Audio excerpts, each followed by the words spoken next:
With Van Richten's Guide to Ravenloft, you can now give your player characters gifts. Yeah, dark gifts. I'm Nerdarchy Ted. And I'm Nerdarchy Steve. Welcome to Nerdarchy, for nerds, by nerds. Now let's see what the dark gifts have to offer you. We're going to be jumping into Van Richten's Guide to Ravenloft to discuss dark gifts, which can be found in the character creation section. So, with that, you can find your own copy of Van Richten's Guide to Everything over on Amazon. It's an affiliate link. It helps support the channel. Not only that, though, we have a couple copies of these that Wizards of the Coast gave us. So we're going to be giving a bunch of them to you guys. By a bunch, we mean like 3 of them. They'll be going in our giveaway piles. So by joining our newsletter, you'll get 5e content delivered right to your email inbox every week. You'll also get a chance to be part of our monthly giveaways, and you'll win your own copy of Van Richten's Guide to Everything. Or no, not Van Richten's Guide to Everything. That's a totally different thing. Van Richten's Guide to Ravenloft, and as well as other RPG-related content that we give out, and it's usually a decent chunk. So with that, let's talk about a little bit what exactly are dark gifts. So the dark gifts are, these temptations, you get a little bit of power, and most of them have some kind of drawback that is associated with it. If you're playing in Ravenloft, everybody gets one of these things. But if you happen to be playing outside of Ravenloft and you want one of these somewhat, balanced features to, tempt your players, these are fun things to either use or base your own dark powers off of. Yeah, also you can gain them later. If you're offered a dark gift later and you already have one, you don't get both. It replaces the one you have. If you're starting your game in Ravenloft, like Ted said, you technically can start with one. Check with your GM to see if they're giving out the dark gifts at the beginning of their campaigns. So the only thing I would add is, most of them, but not all, have a drawback, and they all have odd, strange quirks that go with them as well. The question is, are you the kind of GM that would let your players use these? Whether you're playing Ravenloft or not, as a player, do you want them? Do you want to take the good with the bad? You want to risk it? Let us know down in the comments below and share your thoughts with the Nerdarchy community. While you're down there, don't forget to do all those things that make us, as well as the YouTube algorithm, happy. Like, share, subscribe, even attune to that notification bell so you don't miss a single video. Just a quick reminder, every Monday, Wednesday, and Friday, we drop new videos. Come back and see what's going on with the channel. All right, so the first up for the dark gift, we have Echoing Soul. Your soul isn't your own, or at least it wasn't always yours. Whether you've lived past lives, your soul was swapped into a different body, or you have a link connecting you to another being, you experience echoes from another life. These echoes grant you knowledge, talents, or even languages you can't always explain, but they also intrude on your perceptions and beliefs unexpectedly. Roll or choose on the option from the Soul Echoes table to determine the nature of the dark gift. Additionally, you gain the traits below. So your roll chart is, my soul is linked with that of a person elsewhere, perhaps another domain, world, or plane. I have lived many times before, my soul reincarnating each time I die rather than passing on. My consciousness was removed from my original body and implanted in this one. I was physically and spiritually merged with another being. I share my body with an intangible otherworldly force, or time fractures around me and I sometimes collide with my own past or future. And then you're going to get some benefits. Channel prowess, basically you just get 2 skills to choose. Inherent tongue, you can speak and read and write an additional language of your choice. And now for the bad stuff. Intrusive echoes. Immediately after you make an attack roll, ability check, or a saving throw, and roll a 1 on the d20, your soul's memories emerge and overtake your perceptions and experiences. You might see people around you as someone other than who they are, or you become disoriented by a double experience of the world around you. Roll on the intrusive echoes table to determine the effect of the vivid memories and perceptions. Once one of these effects occurs, the intrusive echoes can't manifest again until you finish a short or long rest. So we get a table. There's a die 6 that you roll when this happens. You are charmed by a creature you can see of the DM's choice for 1 minute or until the creature damages you. You are frightened by a creature you can see or the DM's choice for 1 minute or until the creature damages you. You perceive another time or place around you until the end of your next turn. During this time, you are blinded to your actual surroundings. You perceive a different time or place overlapping your surroundings. Your speed is halved until the end of your next turn. Memories and sensations overwhelm you. You are incapacitated until the start of your next turn. Your memory is one of triumph. You can re-roll the ability check, attack roll, saving throw that you just made. You must use the new roll. We had just rolled a 1, so obviously this is pretty cool. It gives us a second chance. It's not all bad. It's not all bad. Now, it is entirely possible, and Dave and I were kind of discussing this off camera, of the possibility of dice manipulation. What is the order of operations? Does it matter if you rolled a 1 and then replace that with something else? What triggers in what order? So you definitely want to figure those kinds of things out when you're dealing with this, because it could be no matter what, regardless of what that 1 winds up becoming, eventually you did roll a 1. So how does that work? Yeah. Ask your GM if you're playing a halfling. You take the lucky feat, or you have portents to use to know. Me as a DM, I would go, you rolled a 1. It triggers. We get to do the other thing you want to do as well, but we're going to resolve this as well. So it all would happen kind of at the same time. Yeah, I think that is probably the safest way to do it. But definitely figure out your order of operations. We have gathered whispers. You are haunted by spiritual beings, whether the souls of the departed or entities from another plane. Their voices endlessly whisper, taunt, or cajole, sometimes rising to unearthly howls. Only you can perceive the spirits unless you allow them to speak through you. The spirits are intangible and invisible. Anyone who can see invisible creatures sees only the fleeting glimpses of these spirits as they haunt you. Roll on or choose an option from the Whispering Spirits table to determine what haunts you. Additionally, you gain the traits that follow. So your roll chart is: a council of dead ancestors watches over me. Fiendish presences vie for my soul. Unquiet souls are drawn to me and beg for peace. The spirits of those I killed linger around me. An alien intelligence intrudes upon my thoughts. A sibling I don't have shares my body. Now, I will say, like, some of these really speak to specific classes to me. Like the very first one, a council of my dead ancestors watches over me. Path of the Ancestral Guardians for Barbarian, like, all the way. I'm playing one of those in, the mini terrain domain, the Dawnbringers. So, like, this is something that, like, I could easily see this falling into Thorgarn's, character. So I definitely dig that. So you start off with Spirit Whispers. You learn the message cantrip. So basically, you learn it. You get to pick the ability that you can use it with. You don't need any components when you cast it. So it's definitely a cool thing. Message gets used a lot. We have Sudden Cacophony. When you are hit by an attack roll, you can use your reaction to channel your haunting spirits, letting their voices howl through you. If an attacker isn't deafened, add your proficiency bonus to your AC against the attack, potentially causing it to miss. Once this trait causes an attack to miss, you can't use the trait again until you finish a long rest. Voices from Beyond. Basically the mechanic for this is the same as for the intrusive echoes. Where when you roll that 1, you're going to then roll on this table. You have disadvantage on the next attack roll, ability check, or saving throw you make. You're deafened by the voices for 1 minute. You are frightened of the creatures closest to you other than yourself until the end of your next turn. If multiple creatures are closest, DM chooses which creature you're frightened of. Within the next 10 minutes, you can ask your spirits about the results of a specific course of action that you plan to take. Within the next 30 minutes, you can receive an omen. If you had cast the augury spell, the omen manifests as a whispering from the spirits, perceptible only to you. So definitely a lot of fun there. And, technically, you're only rolling a d4, and only one of them, one of them is actually good. So it's even better, than the last one. Living Shadow. The shadow you cast is animate and ever-present. Even when lighting conditions would otherwise prevent it, your shadow occasionally moves out of sync with you. Sometimes it appears to be undertaking random but mundane tasks, while other times it acts out of your darker impulses, threatening or even attacking other shadows. With effort, you can bend this shadow puppetry to your will.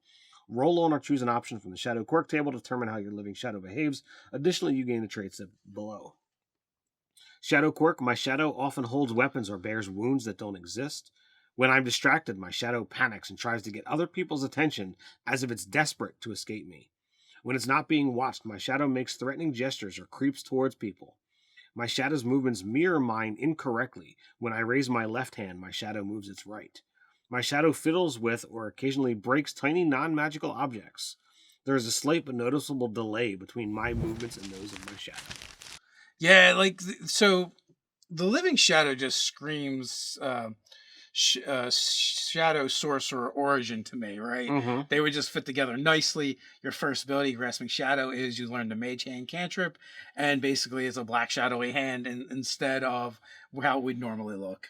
Shadow Strike. When you make a melee attack roll, you can increase your reach for that attack by 10 feet. Your shadow stretches and delivers the attack as if it were you. You can use this feature a number of times equal to a proficiency bonus, and you regain all expended uses when you finish a long rest. Omnis Will. Immediately after an attack roll with or ability check or saving throw and a roll of 1 on the d20, your shadow exerts a will of its own and might assist or hinder you or those around you that you can see. Makes an attack roll, an ability check, or a saving throw. Add a d4. If the roll is odd, reduce the total number by that rolled. If the number is even, increase the total number by that roll. Once this effect occurs, it can't happen again until you finish a short or long rest. So this is really got a jumble of mechanics in that, like, real simple. You roll a 1, the next person to go is either going to get a bonus or a negative, and they might be on your side, they might not.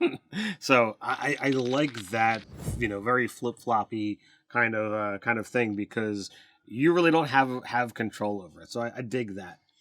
Mistwalker. The mist grip all who tread the domains of dread, but you know how to slip through their grasp. You can navigate the mist successfully given enough time and a little luck, but this freedom comes with a price. If you remain in one area too long, the mist finds you and drains your life force.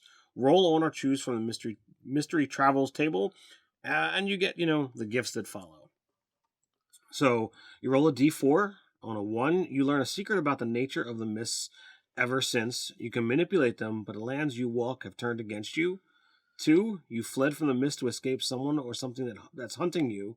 You can never rest for long knowing you're still being pursued. On a 3, you're part of an organization, a family, or an intimate community with experience traveling the mists. They taught you how to do the same. And 4, the mist stole you from your home and fractured your memories of where you're from. You've been on a quest to find your way back ever since. So there's a bunch of cool role-playing things in there. The DM now has a monster possibly hunting you for the rest of the campaign. Indeed. Misty Step. You can cast the Misty Step spell requiring no spell slot, and you must finish a long rest before you cast it this way again. And basically, as long as you have second level spell slots or higher, you can keep using it. So if you're a spellcaster, basically Misty Step goes on your list. Yeah, that's a good one. Mist Traveler. When you enter the mist's intent on reaching a specific domain, you are treated as if you possess a mist talisman keyed to that domain.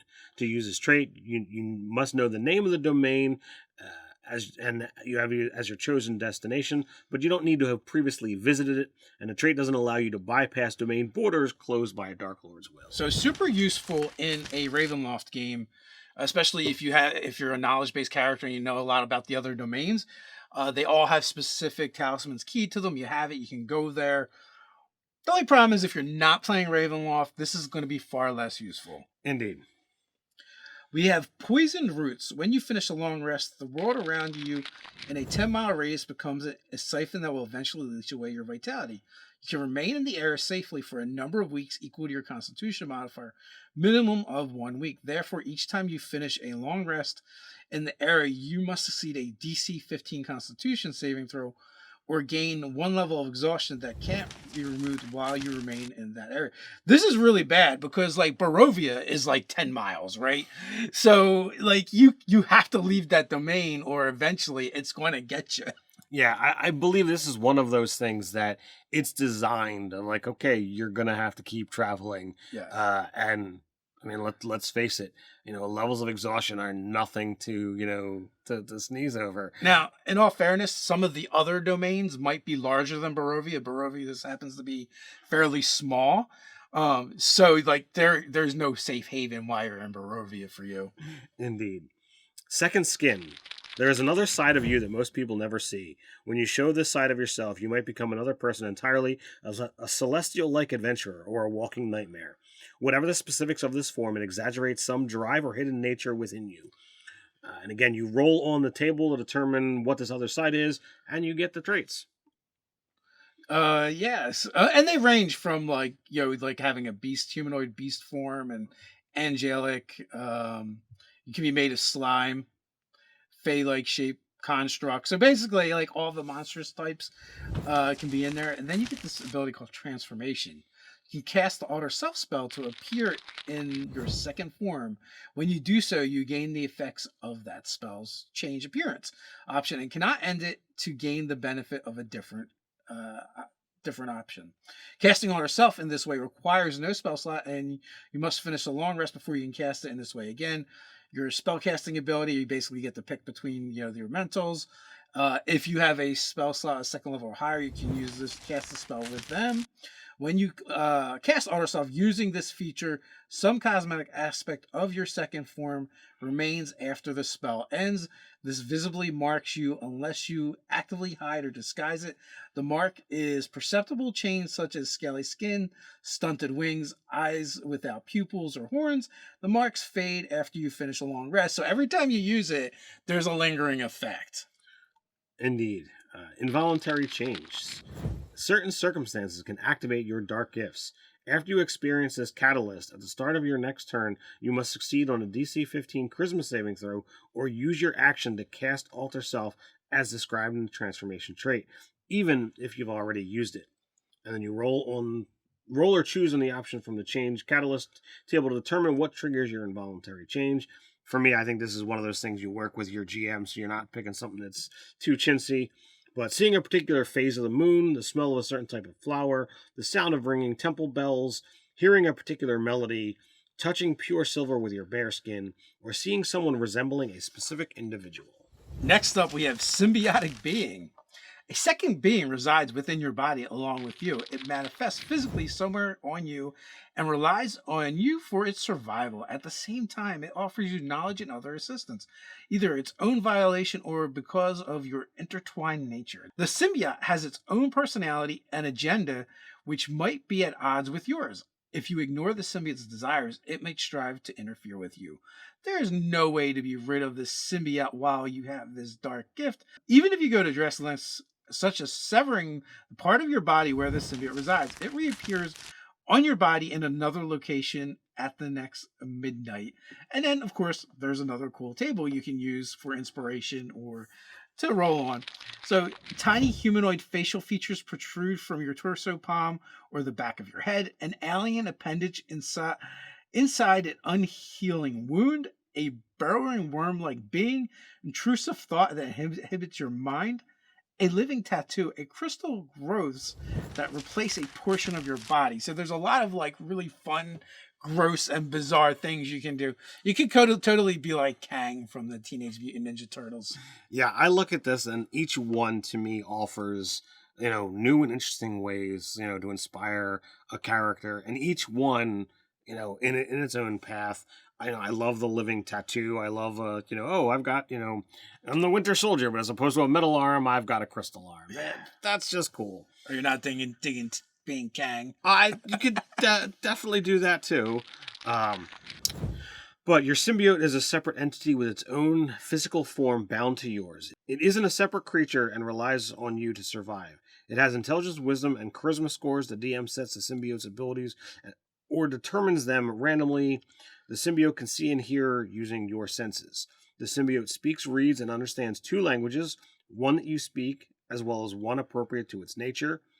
Choose one of the following skills: Arcana, Deception, History, Intimidation, Insight, Investigation, Nature, Religion, Perception, or Persuasion, and you gain proficiency in that skill if you don't already have it, representing your symbiote's counsel and guidance. If you die, so does your symbiote. If you are subsequently returned to life, your symbiote revives as well. So you get a skill, you get a language, which is not bad. Sustained symbiosis. Your symbiote has a vested interest in survival and takes steps to ensure it. When you fail a saving throw, you can choose to have your symbiote expend one of your hit dice to roll in and add that number rolled to the saving throw, potentially turning the failure into success. If it uses the feature on a death saving throw, you succeed the save and regain 1 hit point regardless of the number rolled on the d20. Once you succeed on a saving throw due to this trait, the symbiote can't use it again until you finish a long rest. Super cool. It feels like someone read Heroics the Hit Dice from Nerdarchy over on the Nerdarchy store. Finally, we're using the hit dice for something other than hit dice. I love it. Yeah, I was very excited to see that, in the book. Symbiotic agenda. Your symbiote has an agenda that drives it and expects you to assist it in achieving those goals. How permissive or patient it is resolving its agenda depends on its personality. Work with your the DM to determine these details. If you have an opportunity to advance its agenda and don't act on it, the symbiote can try to force your hand.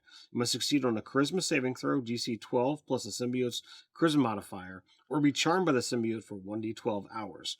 While charmed, you must try to follow the symbiote's commands. If you take damage that is not self-inflicted, you can repeat the saving throw, ending the effect on a success. Roll or choose from the agenda table. So you have a symbiote seeks to destroy a specific type of being, such as fiend, trolls, or paladins. The symbiote craves knowledge and is determined to solve a mystery or learn a secret. The symbiote wants to bring a prophecy to fruition or thwart one. The symbiote seeks to defend the servants or interests of a powerful being or organization. The symbiote wants to keep you from harm at all costs and it believes it knows what's best for you. The symbiote seeks to experience new sensations. The more the bizarre, the better.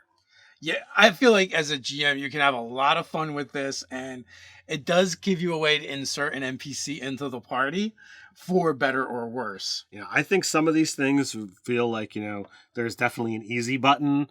Yeah. So I would definitely create my own list based off of my own campaign world and who is actually playing, because I know some characters, some players at the table, they will dive deep into like the crazy of like, all right, this is what's gonna happen, and they'll go for broke, where other players will be like, all right, well, how can I mitigate this? Yeah, how can I mitigate it? So it definitely needs some swinging calibers.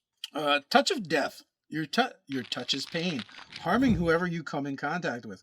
The deathly powers within you is beyond your control, afflicting any who touch your bare skin. By the same token, you can deliver death to your enemies with your touch.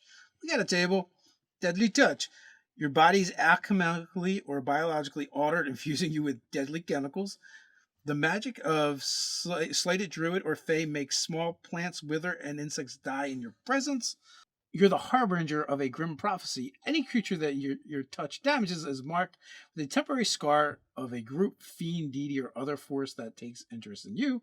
You survived a near-death experience, but shouldn't have, ever since death and ill omens follow you. You are out of sync with time or reality. Anything you touch is warped by the distortion. Every time you touch a creature, you hear the laughter of someone you once harmed. So this one I think is really interesting and bizarre, and could certainly fall into the realm of worry of like, all right, technically you have to be the one to enact the pain. It's not just anyone who touches you, because that would be a heavily exploitable situation, but I definitely see some interesting No. It's your touch is pain, harming whoever you come in contact with. Right, but there's when we get into the mechanics. Yeah. So when you get to the mechanics, like Death Touch, you can focus your deadly touch against your foes. As an action, make one unarmed strike on a hit. The target takes an additional 1d10 necrotic damage, and the damage goes up, at each levels: 2d10 at 5th, 3d10 at 11th, and 4d10 at 17th. So, like, that's an aspect. But, like, if the cleric comes over to heal you, there's no damage. It might hurt, oh, I got a shock. I don't know. We'll get to that in a bit. I have a different take on it. Sure. But here's really important. As an action to make it unarmed to strike. Who do we know that makes unarmed strikes? And it says take an additional. Yeah, so you could couple this with a monk, no problems, and just punch things. Now, the problem is it's an action to do this, so like you're not going to be able to benefit from multi-attack, and then if you flurry of blows, that's not going to stack here. Well, you technically can't flurry of blows because you didn't take the attack action, correct. But what you can do is, if you were to use a stunning strike or anything that requires you to expend a key point, can then make an attack as a bonus action. It wouldn't be this, but remember, this scales. This might actually be more damage than you could do as a monk taking 2 attacks. Right. So it might not be a bad trade-off. We also have inescapable death. When you hit a target with an attack roll and deal necrotic damage, you ignore the target's resistance to that damage. be helpful. And then Withering Contact. When you start your turn grappling a creature or grappled by it, the creature takes 1d10 necrotic damage. So here's the thing I was saying we'll get to later. I think if you touch this character, and you're like Leclerc trying to heal them, I think you take a die 10 points of damage. See, I don't think you grapple when you come over to heal. That comes over, boink. Grapple's a mechanic, but like the theme of it is like you touch this person, it hurts you.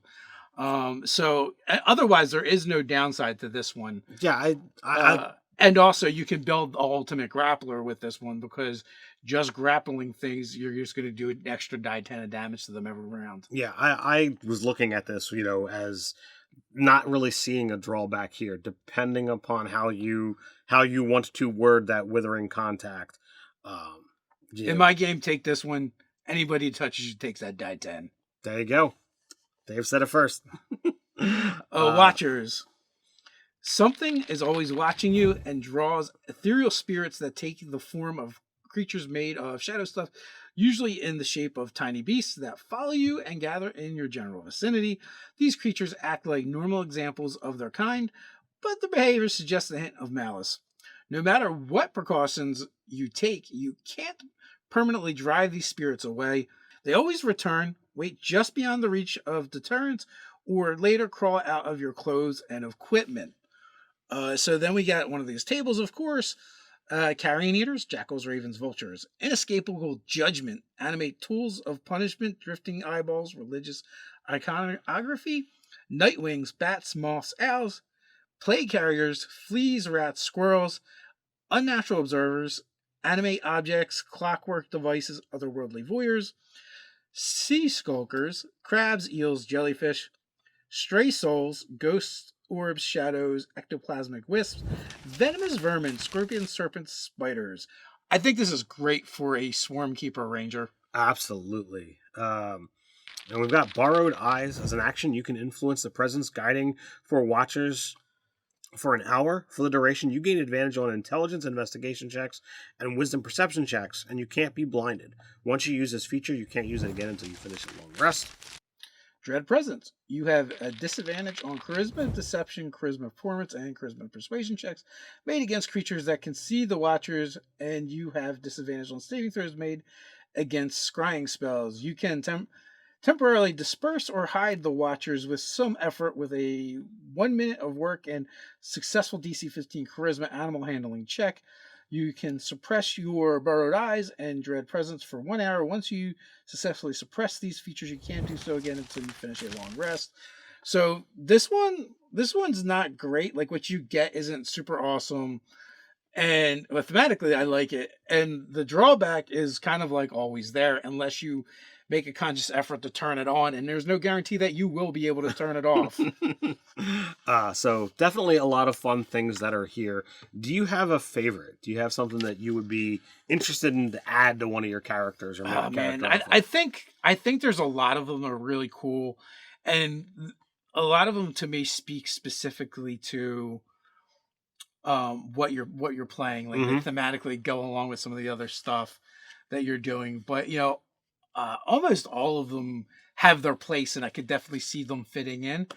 But some are definitely better than others. I would definitely agree. Like the Gathered Whispers, that fits. As we brought up, my barbarian. I love the symbiotic form and the living shadow. I just feel like really feels the thematic. I'd play any of them, but definitely agree with you that some are certainly better than others. Yeah, the symbiote would probably be my top pick, followed closely by the Death Touch or the Living Shadow. Like I said, I feel like the Death Touch is a little bit too good as written, and it needs a real drawback, not a implied drawback. Yeah, because I looked, like, it specifically says, like, at the start of your turn, if you are grappling or if something, is grappling you, it takes damage. So, like, a lot of times you fall into that specific wording. Yeah. But, I mean, as 5th edition is written, it comes to rule calls. And if you straight up tell people, like, look, there's no drawback to this one unless. So, like, if something touches you, boom, they take the necrotic. If you're the GM, that's the rule. That's how it works. And also with Dark Gifts, like it's almost contractual. in a sense that the player should know all the aspects of it and what they're getting into. So as the DM, if you decide to tweak some of these beyond what's written, you should definitely tell the player before they agree to it. The way dark gifts are written, you have a choice whether to take them or not. Right. You know, like you're not necessarily going to just have them thrust upon you. So this is something to keep in mind when they're getting, because the players, in theory, can refuse them. Indeed. If you want another dive into Van Richten's guide to Ravenloft, you can check out our video on lineages up here.